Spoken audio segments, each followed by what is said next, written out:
E aí pessoal, tudo certo? Então, esse é o nosso vídeo sobre História do Brasil, a última parte que falta do nosso material de História do Brasil, correspondendo ao primeiro reinado e o período regencial. O primeiro reinado vai ser nesse vídeo, o período regencial num link que acompanha esse vídeo para vocês assistirem. Lembrando que no nosso último encontro de conteúdo a gente trabalhou até as consequências da vinda da família real portuguesa para o Brasil e as transformações que essa vinda da família real portuguesa para o Brasil trouxe, principalmente para a elite colonial brasileira, né? Lembrando que o Brasil deixou de ser colônia primeiro na prática, com o fim do Pacto Colonial, a abertura dos portos às nações amigas. O Brasil também deixou de ser colônia do ponto de vista legal, jurídico, em 1815, quando o Dom João VI elevou o Brasil à condição de Reino Unido de Portugal e Algarves. Quer dizer, o Brasil não era mais colônia nem legalmente. A presença da corte portuguesa criou toda uma nova estrutura que permitiu à elite brasileira experimentar um pouco o que é não ser colônia. A aula de hoje é a transição desse período de colônia até a independência, comandada por Dom Pedro I, e o nosso primeiro reinado, como é que foi o governo de Dom Pedro I. Tá legal? Então a aula de hoje vai tratar sobre o processo de independência e o primeiro reinado. Para entender bem o processo de independência do Brasil, a gente tem que começar lembrando aquele contexto do final dos anos 20, quando Dom João VI ainda estava no território brasileiro. Lembrem que ele veio para cá fugindo das guerras napoleônicas e abandonou Portugal. Em 1820, estourou em Portugal uma revolta justamente por causa deste suposto abandono. Uma revolta que fica conhecida como a Revolução Liberal do Porto. Essa Revolução Liberal do Porto, ela foi uma revolução liberal para Portugal. Porém, para o Brasil, era uma revolução mais de caráter mercantilista. Por quê? Se por um lado essa Revolução Liberal do Porto se declara em Assembleia Constituinte, ou seja, as Cortes de Lisboa se declararam em Assembleia Nacional Constituinte, com o objetivo de elaborar uma Constituição para Portugal, com o objetivo de limitar os poderes do imperador. Dom João VI deixaria de ter tanta autonomia quanto tinha antes da Revolução Liberal do Porto, e exigia também o retorno de Dom João VI para Portugal. Então imaginem as Cortes de Lisboa, que era uma espécie de conselho real, se declarando constituintes, quer dizer, o objetivo deles era escrever uma Constituição para Portugal. E a partir dessa Constituinte eles estavam com o objetivo de criar um sistema de governo mais liberal para Portugal. Só que em relação ao Brasil, eles exigiam o imediato retorno de Portugal de Dom João VI para Portugal e a recolonização do Brasil. Então a recolonização do Brasil ela é proposta lá por Portugal pelas Cortes de Lisboa. Dom João VI não tem muita escolha. Ou ele volta para Portugal ou ele perde inclusive o trono de rei de Portugal. Então ele começa a se organizar para voltar para Portugal, mas Dom João VI não é estúpido. Ele sabe que a relação que se estabeleceu aqui no Brasil com a presença da corte portuguesa no Brasil, essa liberdade, essa estrutura política, jurídica que foi criada, essa relação não vai permitir o retorno da condição do Brasil à condição de colônia. Por isso, Dom João VI volta para Portugal, mas já deixa o seu filho aqui, o Dom Pedro, como regente do Brasil, né, do território do Brasil.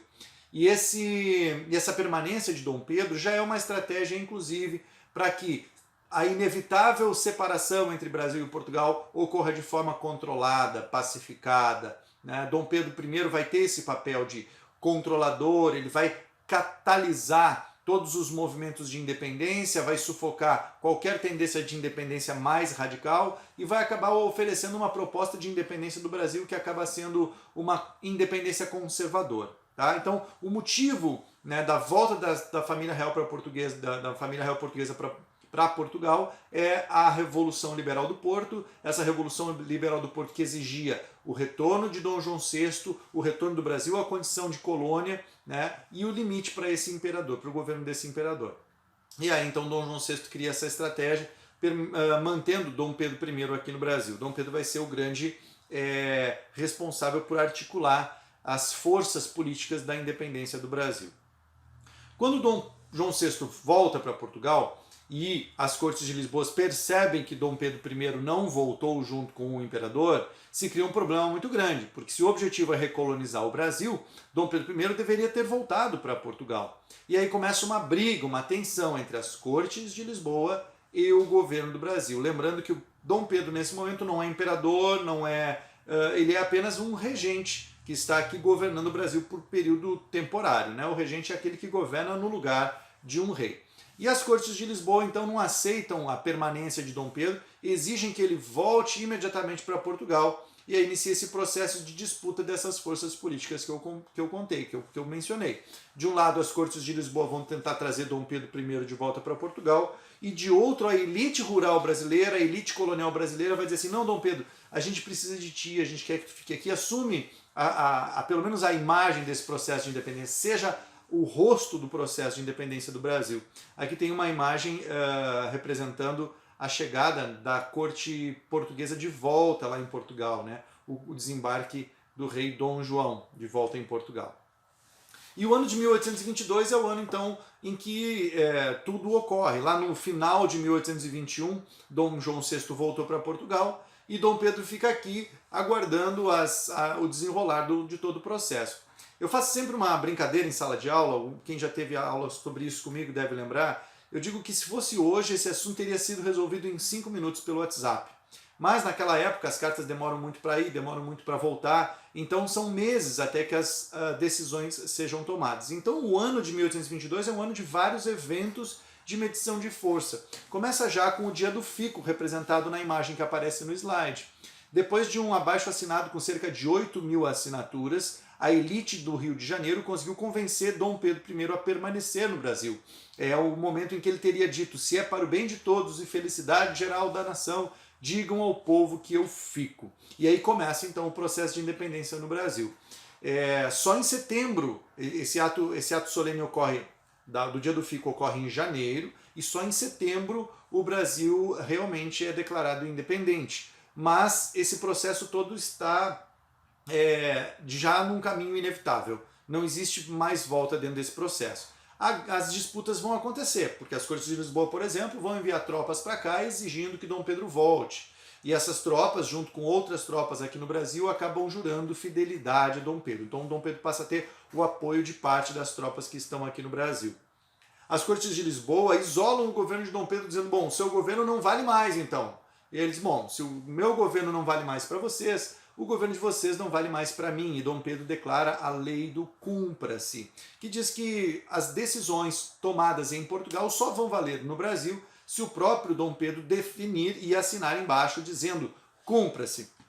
E aí nós temos um caminho, como eu vou dizer, um ponto, né, onde a elite política do Rio de Janeiro, os grandes responsáveis por convencer Dom Pedro, aí nós temos principalmente a família Andrada, os irmãos Andrada, né, entre eles o mais importante, José Bonifácio de Andrada, que é o articulador de todo o processo de independência do Brasil, e já estão encaminhando, inclusive, uma organização de uma Assembleia Constituinte, quer dizer, já se pensa em como vai ser esse governo, que tipo de monarquia vai ser essa, tudo já em agosto de 1822.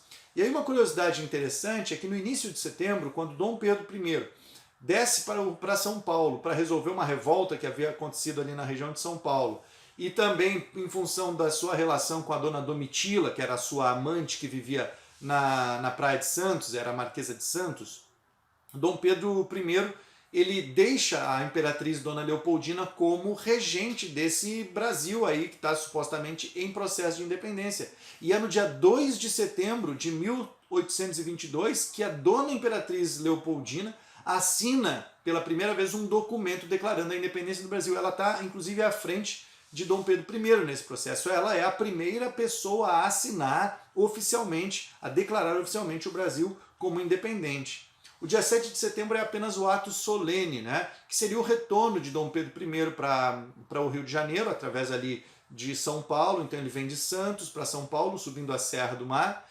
E quando chega em São Paulo, ele é interceptado por um mensageiro que traz uma mensagem das Cortes de Lisboa, uma mensagem de José Bonifácio de Andrade e Silva e uma mensagem da própria imperatriz Dona Leopoldina. E diante dessas mensagens, ele arranca os brasões que representam a ligação com Portugal e diz, já chega, a partir de hoje estamos independentes. Estava ele e mais 2 ou 3 acompanhantes, não uma comitiva, como mostra o quadro de Pedro Américo, aquele da independência do Brasil, mas a independência do Brasil ocorre como este ato solene do dia 7 de setembro, do Grito do Ipiranga, nas margens do rio Ipiranga, que Dom Pedro I levanta a espada e gritaria independência ou morte, né?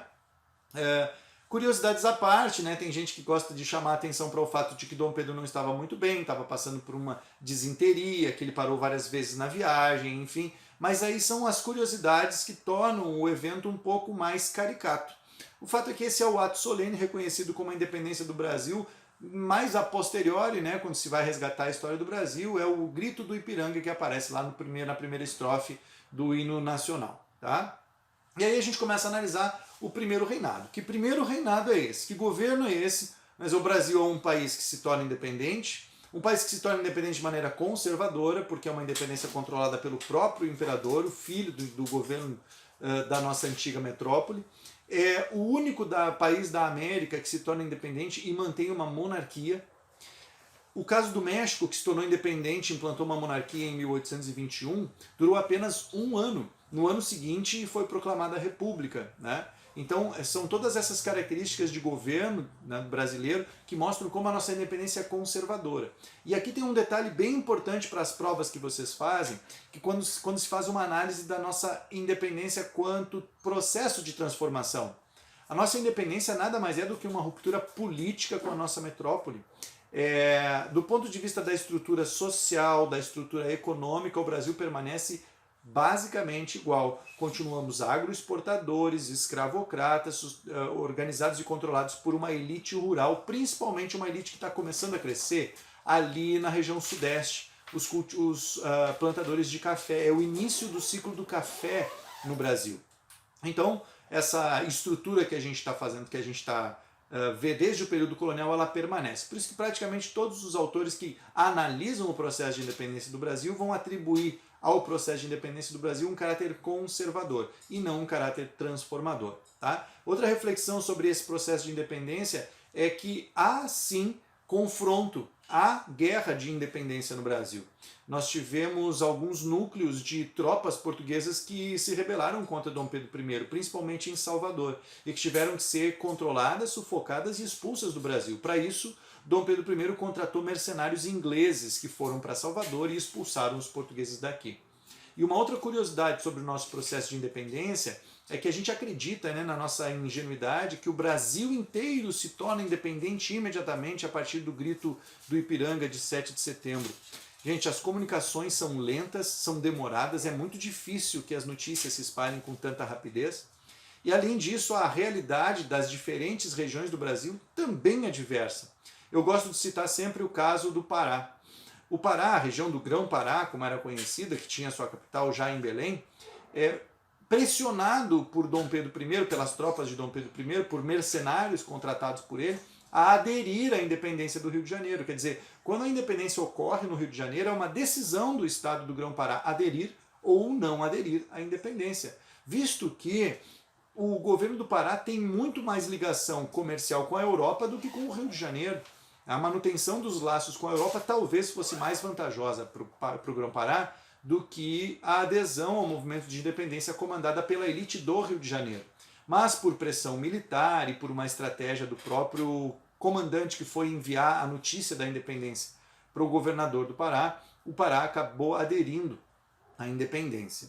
Uma outra discussão, porque não vai ser feita hoje, mas é uma discussão importante a ser feita ao longo dos nossos conteúdos, é a integridade do território brasileiro. Quer dizer, a integridade do território brasileiro ela foi bem forçada, né? Porque a tendência era que o Brasil se dividisse em várias partes, em vários pedaços. Voltando aqui então à nossa análise principal da aula de hoje, pensando no primeiro reinado, a gente pode se fazer uma pergunta. Por que um governo de um imperador, de um rei, que foi o líder da nossa independência, durou tão pouco tempo? Afinal de contas, ele vai se tornar imperador em 1822 e em 1831 ele já deixa o trono brasileiro. E o primeiro ponto tem a ver com esse item aqui. A primeira tentativa de elaboração de uma Constituição para o Brasil, a Constituição da Mandioca. Ela não chegou a ser a Constituição brasileira, mas ela foi elaborada pelos líderes, pelos articuladores do processo de independência, entre eles este que aparece no slide para vocês, o José Bonifácio de Andrada e Silva. A característica principal dessa Constituição é que ela era de caráter liberal. Ela era inspirada nos valores políticos liberais, ou seja, ela limitava os poderes do imperador. Fortalecia o legislativo, fortalecia os mecanismos de controle do império nas mãos dos parlamentares. E isso não era do agrado de Dom Pedro I. Como essa Constituição foi organizada por uma elite rural brasileira, uma outra característica dela é que ela tentava limitar ou até mesmo barrar o poder daqueles remanescentes da corte que ainda ficaram aqui. Havia muitos portugueses ou comerciantes portugueses que tinham proximidade com Dom Pedro I e que permaneceram no Brasil após a nossa independência e que queriam manter a sua influência. E a elite rural brasileira tentou impedir isso. Fez isso criando uma cláusula estabelecendo um critério de voto. O voto censitário, que é uma característica praticamente de todos os governos dessa época, o voto censitário tinha como base um mínimo de 150 alqueires de mandioca. Para participar do processo eleitoral, o indivíduo tinha que ter, no mínimo, 150 alqueires de mandioca plantada. Para quem não sabe, alqueire é uma unidade de medida agrária, equivale a mais ou menos 2,2 hectares. E para quem não sabe, um hectare é 10 mil metros quadrados. Então imagina 10 mil metros quadrados vezes 2,2 vezes 150. Era a quantidade de terra que deveria ter mandioca plantada. Vocês ainda poderiam se perguntar, mas por que tanta mandioca? Ou por que esse critério, né? Quem tem terras muito grandes e utiliza trabalho escravo, normalmente planta mandioca porque a mandioca é a base da alimentação da escravaria, né? Então, a mandioca plantada em grande quantidade indica um grande latifundiário. Era essa a estratégia, era para somente grandes latifundiários participarem do processo político no Brasil de acordo com a Constituição da Mandioca. Esses dois fatores, a limitação do governo de Dom Pedro I, quer dizer, uma Constituição liberal que dava mais poder ao legislativo, e o limite à participação de integrantes da corte ou comerciantes portugueses, fez com que Dom Pedro I não aceitasse essa Constituição.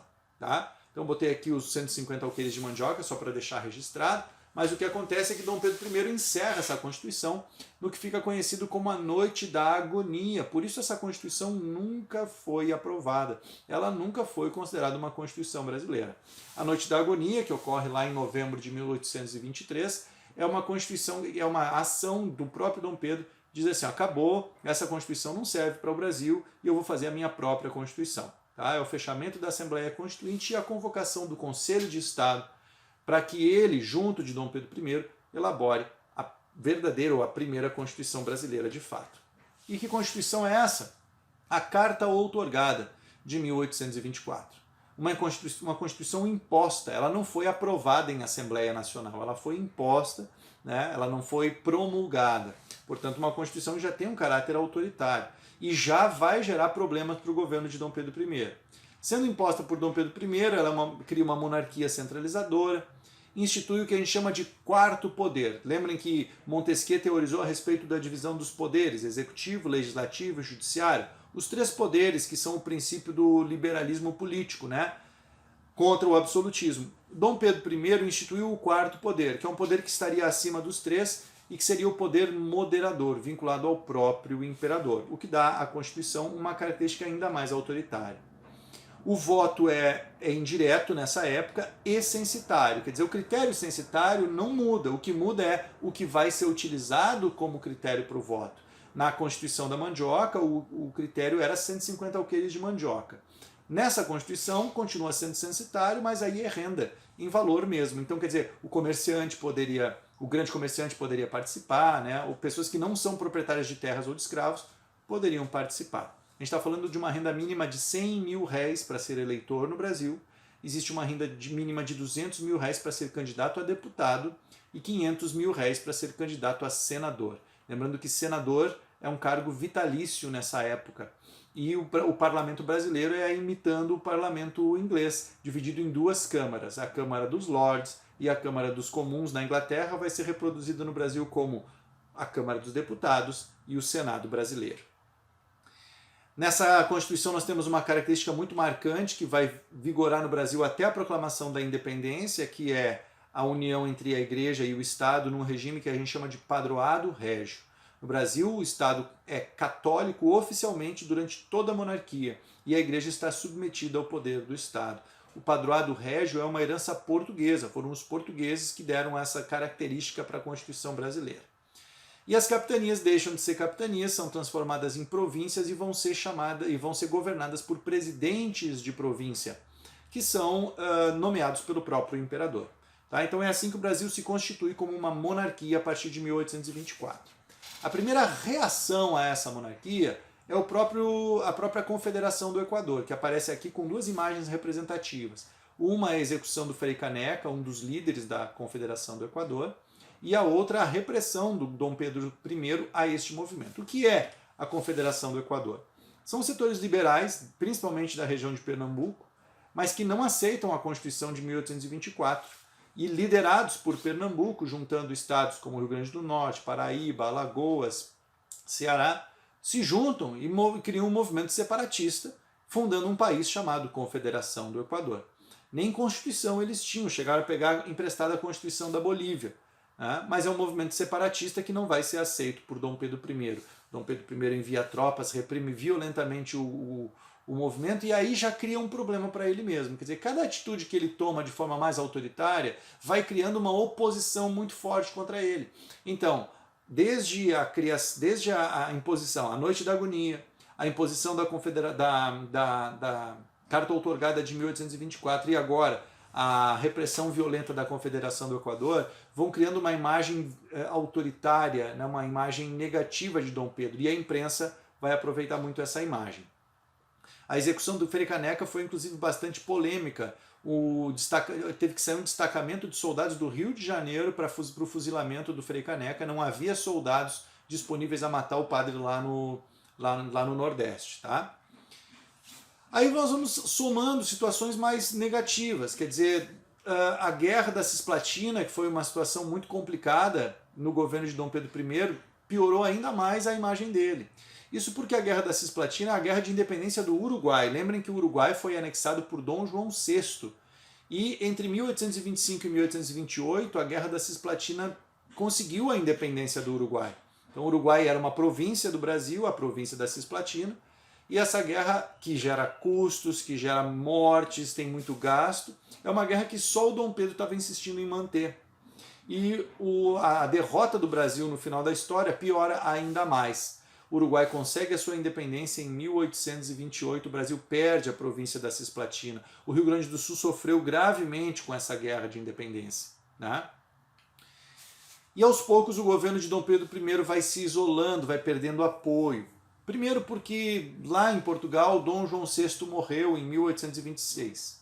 Pela linha sucessória, quem deveria assumir o trono de Portugal deveria ser o Dom Pedro I, filho mais velho de Dom João VI, que estava no Brasil.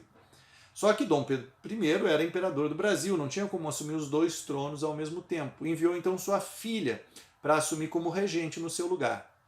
Agora a mãe de Dom Pedro I, Carlota Joaquina, que tinha seu filho preferido e não era Dom Pedro I, era o Dom Miguel, deu um golpe no filho mais velho e acabou colocando Dom Miguel no trono de Portugal. Isso criou uma confusão tão grande que Dom Pedro I começou a se preocupar mais com o que estava acontecendo em Portugal do que com o que estava acontecendo no Brasil, e a imprensa não perdoou. Diariamente as críticas eram feitas ao governo pelo seu autoritarismo, pela sua inabilidade, pela sua preocupação mais com Portugal do que com o Brasil. E aí nós temos no ano de 1830 o assassinato do jornalista Líbero Badaró, um grande opositor de Dom Pedro I, que aparece na imagem do slide, e que, por ser opositor de Dom Pedro I, acaba tendo, né, ligação, ou pelo menos os apontamentos se direcionam ao Dom Pedro I como o mandante do crime. No final de 1830, Dom Pedro acaba organizando uma viagem para Minas Gerais, cujo objetivo é buscar apoio de fazendeiros ou de articulações políticas mais variadas. Só que em alguns casos ele é muito mal recebido, e na cidade de Ouro Preto ele foi recebido com protestos, com portas fechadas, janelas fechadas, panos pretos pendurados nas janelas e o sino da igreja tocando como se fosse um velório. Essa viagem, que durou aproximadamente 2 meses, terminou com o retorno de Dom Pedro I para o Rio de Janeiro. E no Rio de Janeiro, se vendo completamente isolado, ele tentou, numa última cartada, formar um ministério só de pessoas da sua confiança, que ficou conhecido como o Ministério dos Marqueses. E aí os historiadores costumam brincar que ele foi capaz de juntar todas as pessoas menos populares para formar um ministério. E aí os setores liberais e outros setores do Rio de Janeiro e de outras regiões do Brasil começaram a se manifestar, mas principalmente o polo político é ali, o Rio de Janeiro. Com essas manifestações todas, houve quem achasse que a melhor coisa a fazer seria criar uma recepção, uma homenagem a Dom Pedro I, uma festa, um banquete. E essa festa, que acaba sendo um desastre, porque é um momento de confronto entre os dois lados, acabou conhecida como a Noite das Garrafadas.